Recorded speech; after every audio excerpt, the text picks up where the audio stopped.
The voices of accountability. This beacon encourages every Bajan to speak up and take responsibility when they see something going wrong in this country, in their community, in their houses, in their jobs. It embodies the idea that accountability isn't just for leaders, but for every citizen. Tanya Stevens reminds us of corruption in high and low places only to remind us that because we have a colonial mentality, we see only the oppression that is above us and not the oppression that is among us. Creating a culture of silence in the face of patent wrongdoing is not just acceptable, it is dangerous and it is destructive. And speaking up respectfully and, more importantly, speaking truth becomes a civic duty of every citizen of this country and everyone who chooses to want to live among us, even though not a citizen. This applies, my friends, to whether we're talking about what happens in our home, our workplace, the church, the community, or even the block, especially the block. There is nothing to be gained through remaining silent when we know better. And to say it shoulda, it coulda, I didn't. Regret cannot be the platform to this country's stability, harmony, or prosperity. Hello guys, welcome back to this channel. Once again, this is Brian Reaction. So guys, if you're coming across any of my videos for the first time, don't forget to subscribe, comment, like, and share. To my returning viewers and subscribers, thank you guys for the love and support. So guys, in today's video is all about Barbados Prime Minister Mia Mottly. Now, you know, Mia Mottly is that one leader who always comes out to defend Caribbean, to defend black people, who has been always trying to send a message to our puppet leaders to stop it, to stop these issues of corruption, to make sure that they are taking care of their people. Now, she has a very, very important message here for the Caribbean leaders, African leaders. I want you to listen to this speech, and I'll be back with a few reactions. Where Barbados, Jamaica, Grenada, and Dominica took action to ban South African goods in solidarity with the people of South Africa,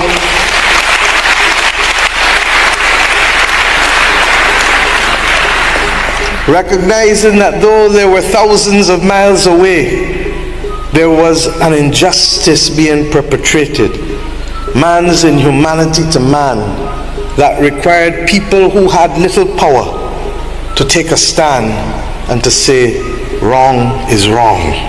And their efforts were soon followed months later in April of 1960 in our sister island in Trinidad and Tobago, where the dock workers of Trinidad refused to take the cargo from South Africa off the ships in April of 1960 and refused to refuel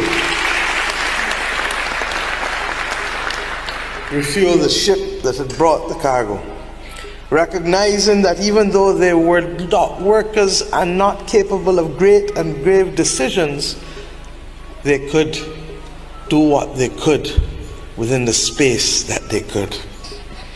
And their work was to be followed then, of course, by that titan of Caribbean revolution and social reform, Fidel Castro, El Comandante, who worked then with that other great Caribbean titan, Michael Manley of Jamaica, well known perhaps to many of you. And of course our own father of independence, Errol Walton Barrow, who worked with Fidel Castro in the struggle for the liberation of the peoples of Southern Africa by allowing the planes that left Havana, Cuba, to refuel in Bridgetown, Barbados, in order to bring the troops in to Southern Africa, and in particular Southwestern Africa.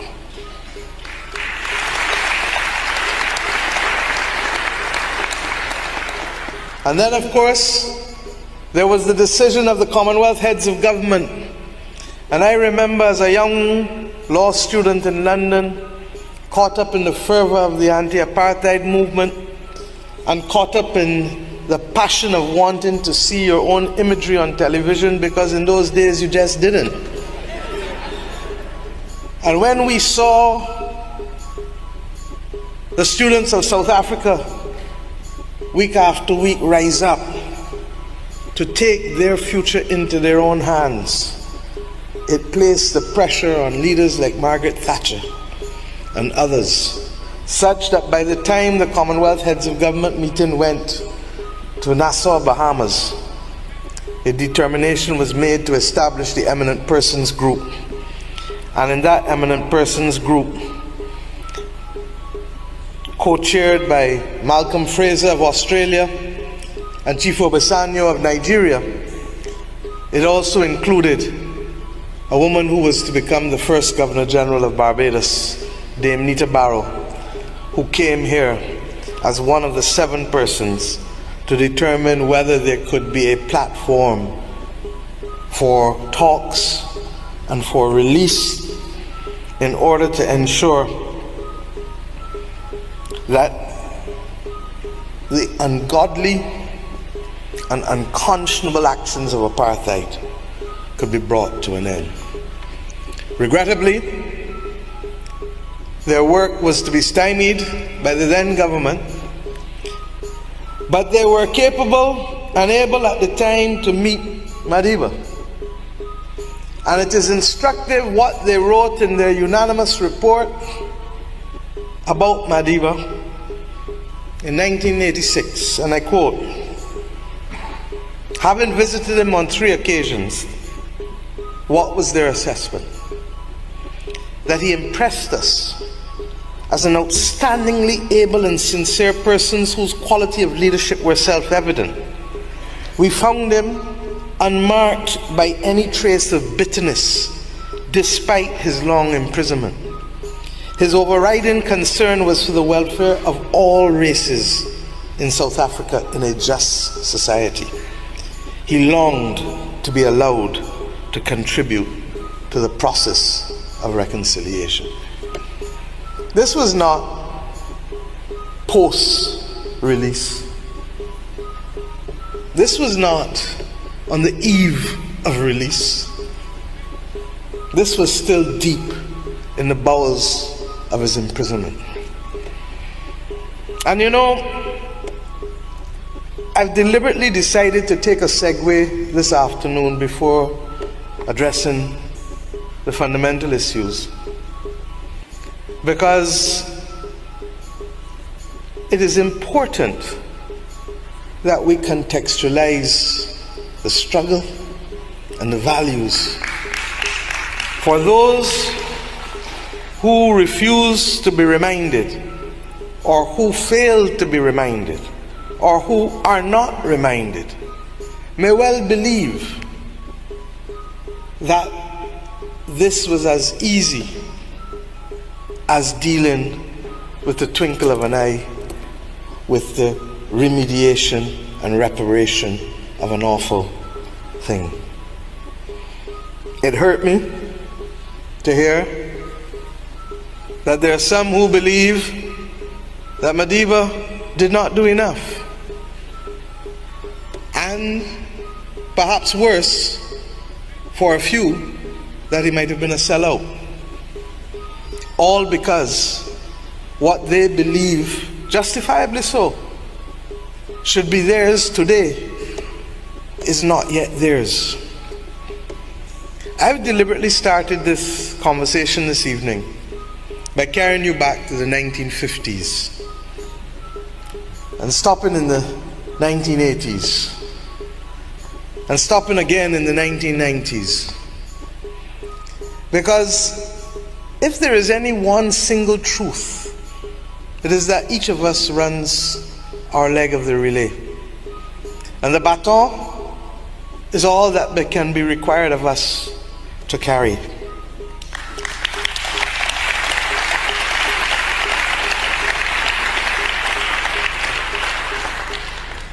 And yesterday I had the distinct honor of going to the Foundation's headquarters in the Center of Memory, and of reading, and I feel so privileged to be given copies of the transcript in Madiba's own handwriting, and I shall treasure them as long as I have breath. But in reading his own assessment of where he was and what he believed had happened in what was to become the beginning of chapter 1 of the presidential years. It was ironic that he started with the words, "Men and women all over the world, right down the centuries, come and go." Men and women all over the world, right down the centuries, come and go. What is more significant for me is that as he ended that first chapter,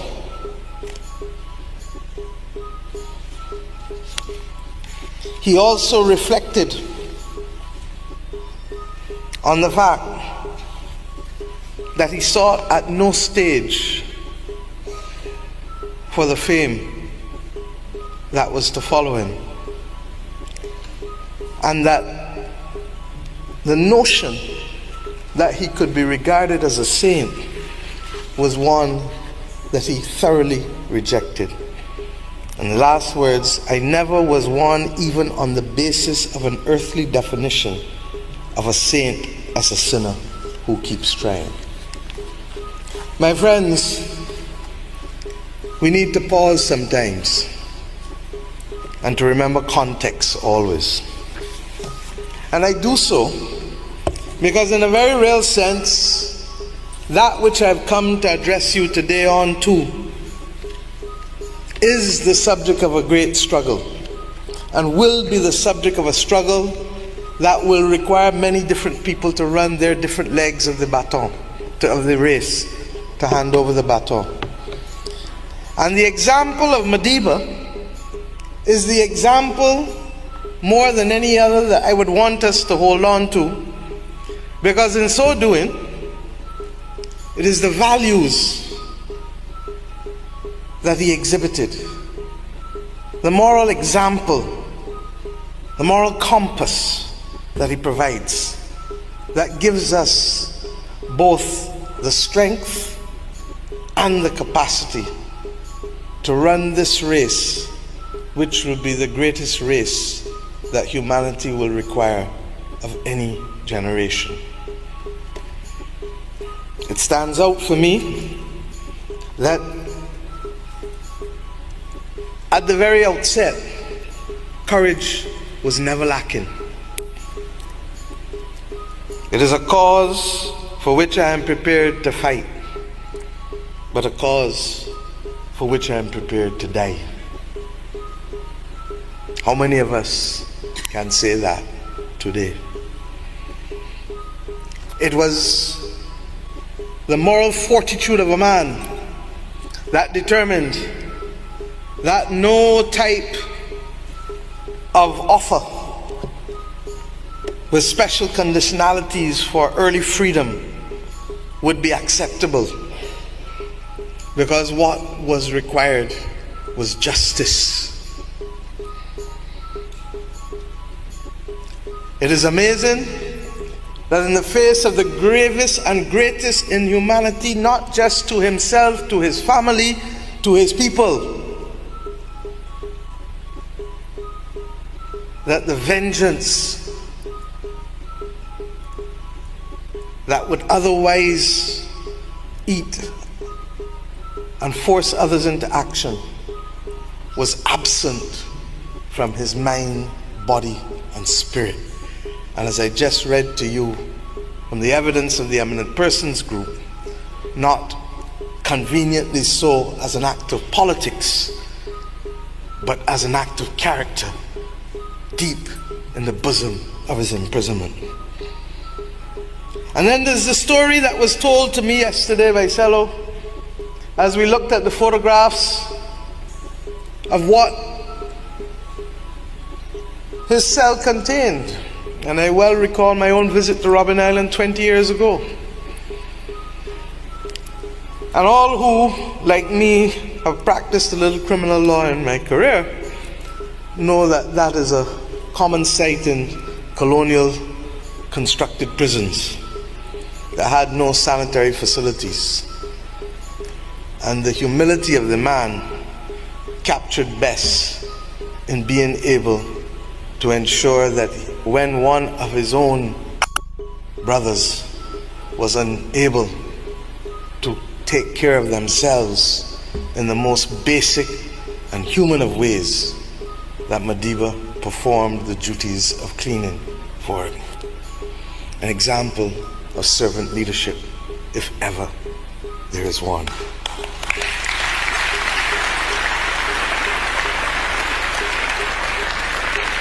So forgive me if I have strayed a bit, because I believe that in this world where everything is instantaneous and quick, and where people expect results like that, we sometimes need to remind ourselves of the context of the struggles that we fight, and to remind ourselves of what truly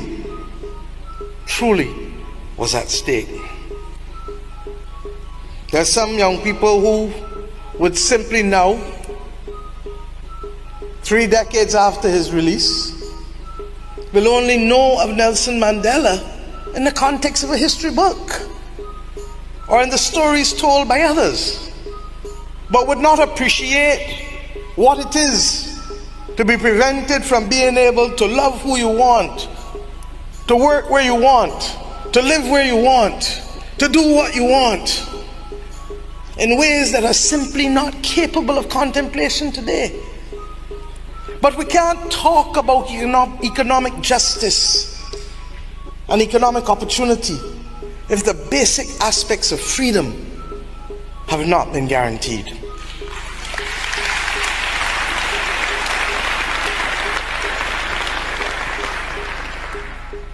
No one expects us to be stuck in a moment of time, but it is the understanding that he did what was his to do. It is now up to us to do what is ours to do.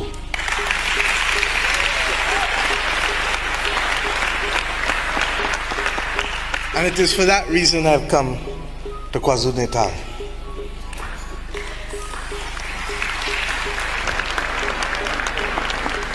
You know, we live in a world that is at a very strange moment in time.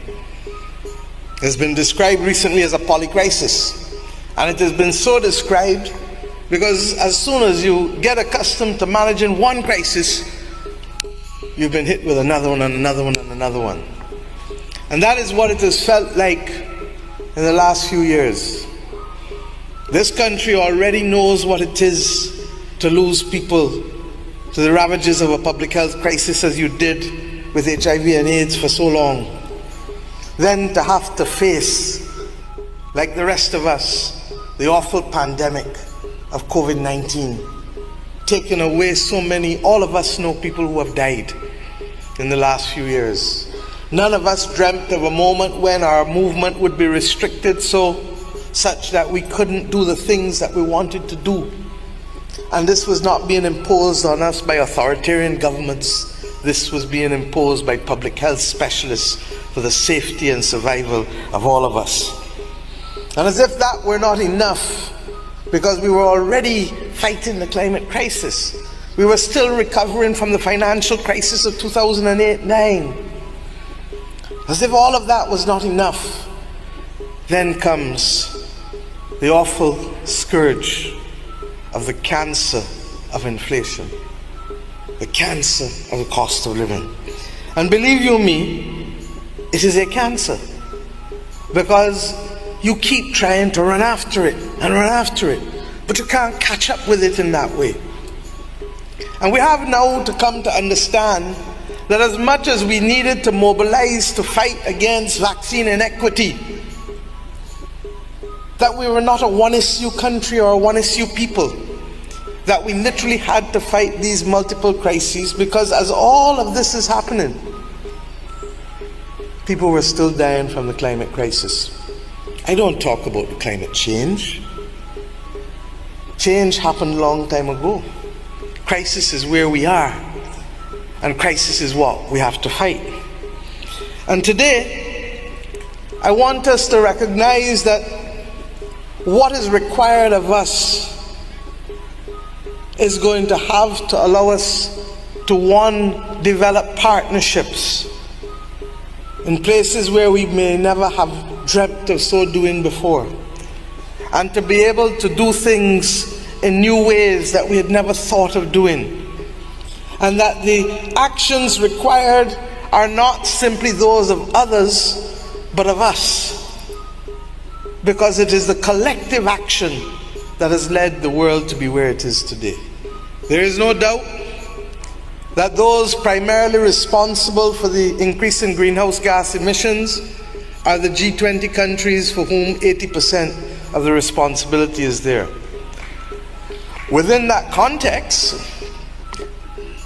the traditional colonial powers who benefited from the Industrial Revolution through our blood, our sweat, and our tears, have been the ones who have effectively put the world in this position of warming. Theirs is the stock of gases. But then there are those who continue today, for which there are many of us. No name, no blame, because it's all of us. And it is the combined effect of the stop, primarily, but yes, the flow today, that continues to cause the problems. I want us to reflect on the principles of justice and solidarity. All the time, who sees us and who hears us? We continue to be confronted by problems of blacklisting, which pale into insignificance when compared to climate change, but which destroy our financial sector. The illicit flow of weapons, such that the ease with which people can go into public spaces and shoot and kill others is now regarded as just another item on the news, because we promote profit in the manufacture and trade of guns and weapons, of non-communicable diseases that strike down our people in the most insidious of ways, because we allow diets that promote the prosperity of a few multinational corporations to become the norm of the day with the food that we eat and the lives that we live. And in the case within our own community, Belize and Guyana continue to face challenges to their territorial integrity. I suppose people feel that because we have talked so long about Belize and Guyana and Cuba, that we can continue to talk about climate change and these other things, and that it is okay for it to be another tick on a UN General Assembly speech.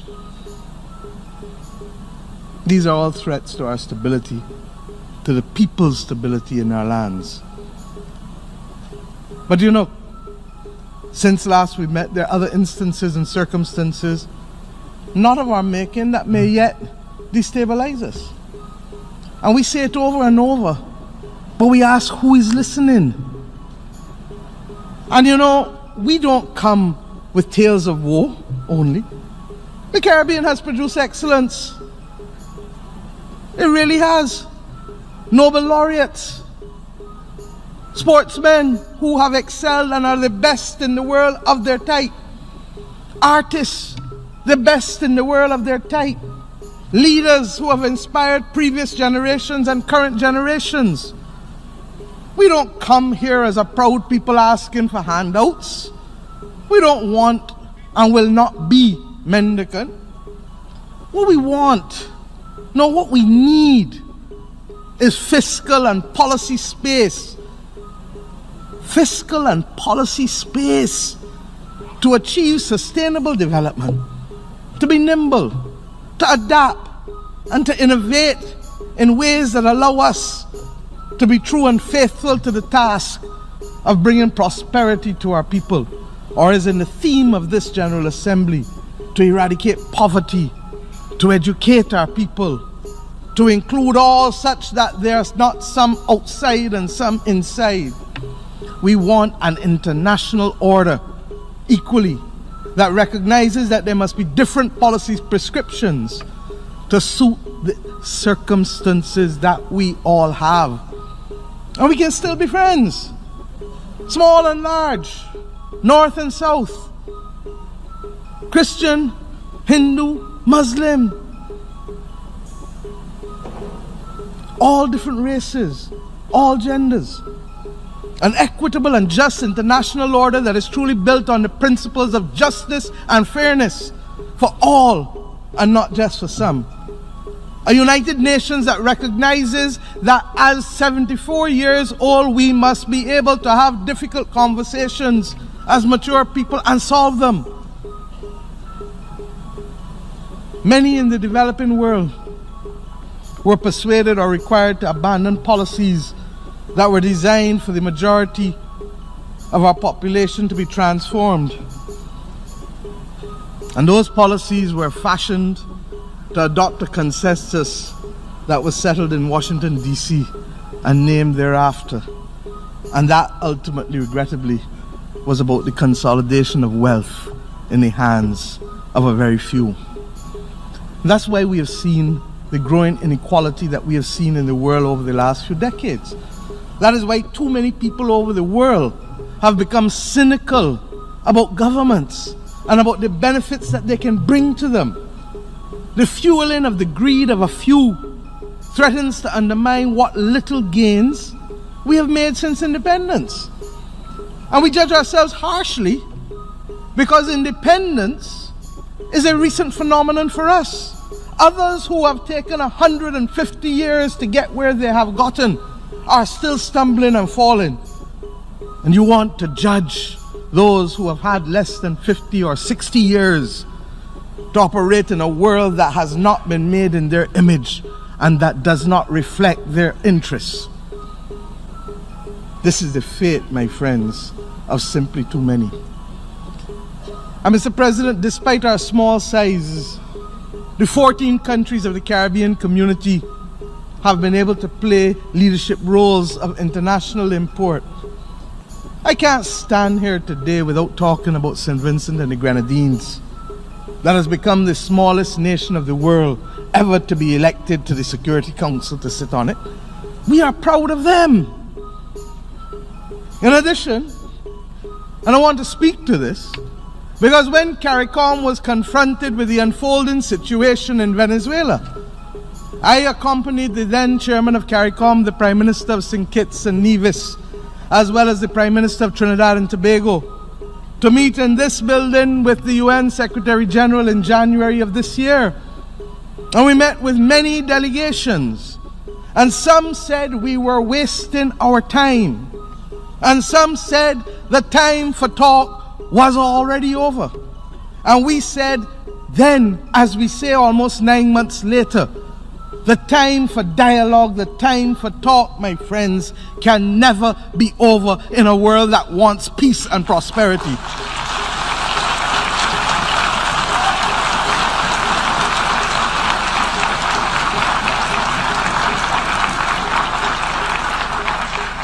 We don't take sides, but what we know is that you cannot propel war over dialogue. The people of Venezuela must be allowed to decide their own future in accordance with the principles of the United Nations Charter.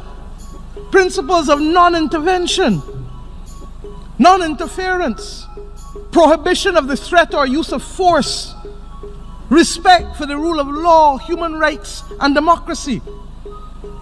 It is regrettable that other multilateral organizations have not followed their own charters. And that is what makes the actions of our Secretary General of the UN more laudable, for refusing to breach his own charter and take actions even though member states have hurled into the recognition of those unelected.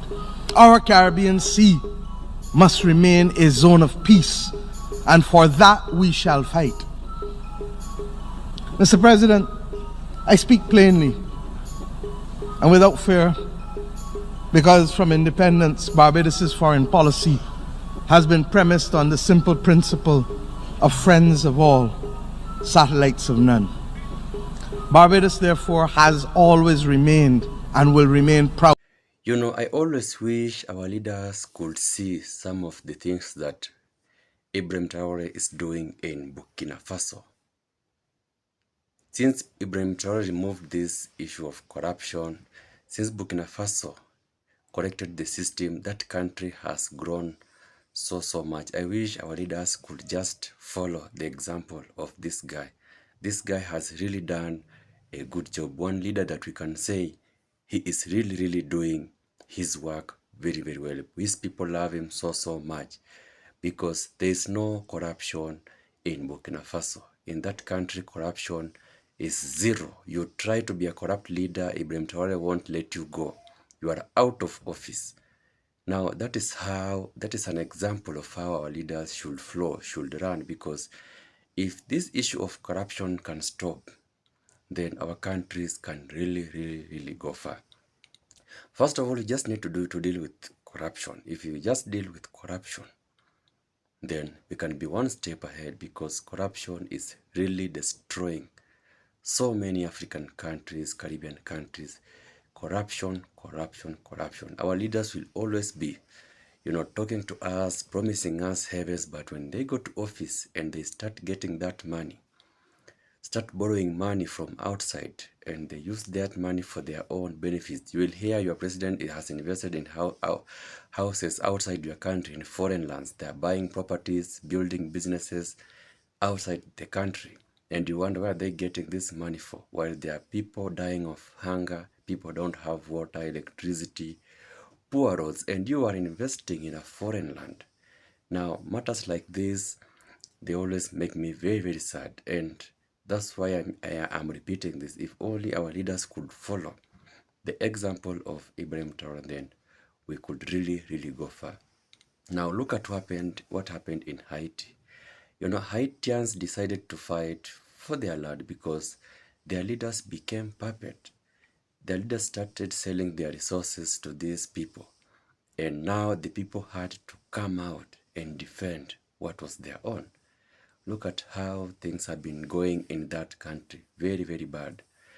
Things that I really hate to see. It is just simple. Our leaders should know that we are the one who appointed them and they are working for us. They are working for us because you are the ones who are paying them, because they are getting a lot of taxes from us. We wake up to new taxes, high taxes, and these taxes goes all the way to them. So they only have one duty: creating jobs for us, maintaining the country, building the country, making sure that we have better roads, good infrastructure, making sure that the economy of the country is flowing and is beneficial to the people. But when they go to the office, they do the vice versa. So big up once again Mia Mottly. I know Mia Mottly, she has been a very good leader, powerful, courageous. She's just a woman, but the words that she speaks, the message that she passes across is always very strong and very important. But it's very sad when this message reaches our leaders, they do nothing. And we all know why these people are silent. When a leader is not corrupt, when a leader does not follow the paths of these people, then they can come out and speak. But when our leaders, they have decided that their work is just to be borrowing money from outside, then they have been silenced. They cannot speak. Even if they are being told these things, there's nothing they can do. Why? Because they have borrowed too much money from these people, and now they are silent, because if they talk, then they know they won't be getting help. Now, there's a video I did, and in that video, that I don't know who was that, he said that our leaders think that they cannot do without these people. They think that they must be there with them. They must work with them.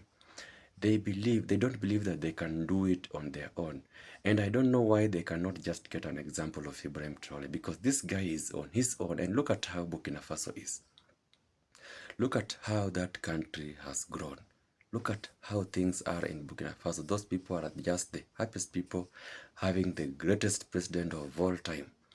He's just alone. He decided to remove the corrupt system. He decided to chase these people away. He does not borrow money from them. He does not deal with them. He is completely dependent. So I wonder why our leaders always fear that they just have to involve these people in everything they do. And that's how they keep on failing and failing and failing, because now they become puppet. Now they are being silenced. They cannot talk.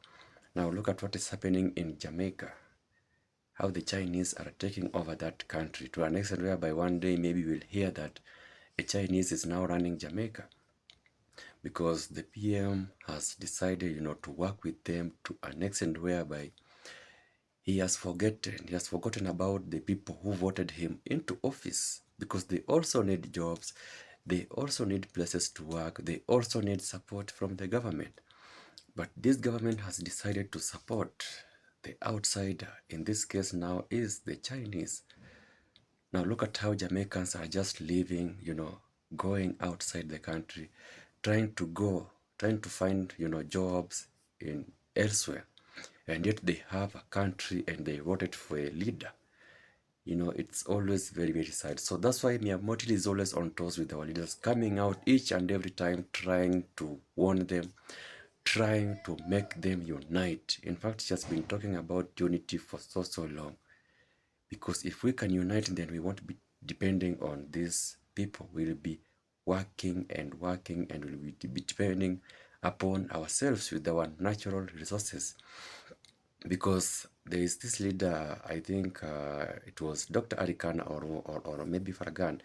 They said that one thing about these people is that they know they cannot survive without us. They don't respect us, they don't love us, but they cannot survive without us. So that's good to go. If we can unite, then we can use the advantage to hit them, to make sure that they also know that we are humans and we are just like them and we are as important as they are. So I don't know what you guys have to say about Mottly's speech in the comment section. Tell me anything you feel. So thank you for watching this video. Until my next video, peace out.